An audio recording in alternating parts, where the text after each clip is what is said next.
Hey y'all, I'm Ian McKay, and today we're going to talk about the challenges public school teachers are facing due to the coronavirus pandemic. The first teacher we interviewed is Leslie Tipp. She's a college algebra teacher from Kingwood High School in Kingwood, Texas.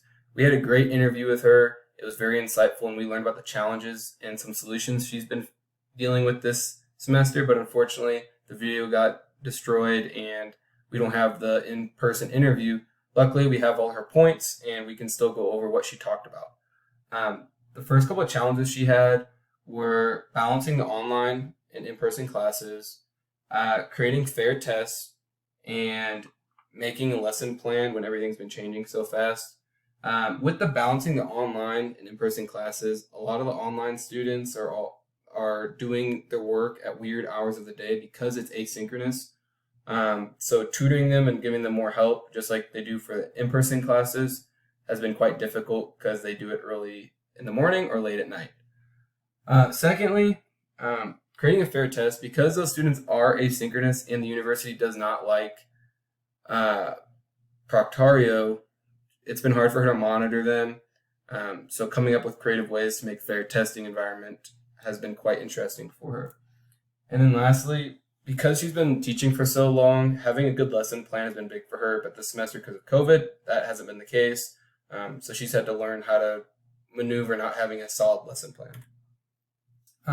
Some solutions she's faced for balancing the classroom are having flexible office hours, being willing to meet in public places like a Chick-fil-A or McDonald's, and then she's also encouraged her students to work between 9 and 5 so she can give them the most help.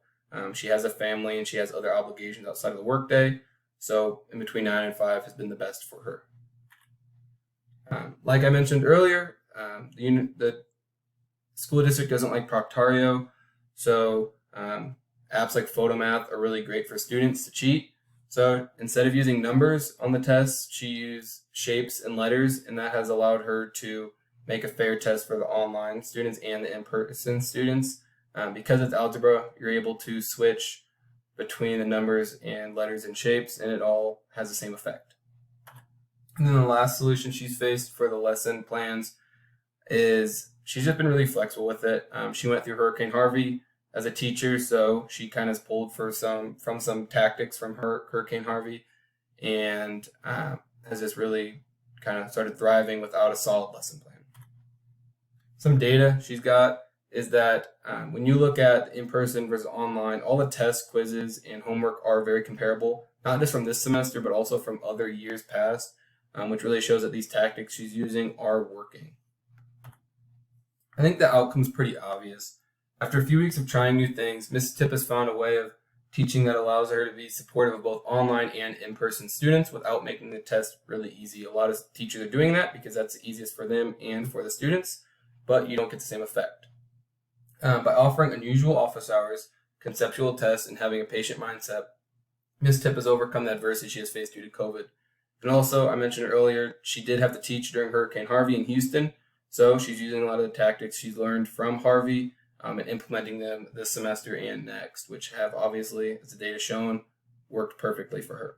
But I think it's obvious that public school teachers care about their students, specifically Mrs. Tipp, and that they have done a great job. That's all I have for you guys tonight. Thank you.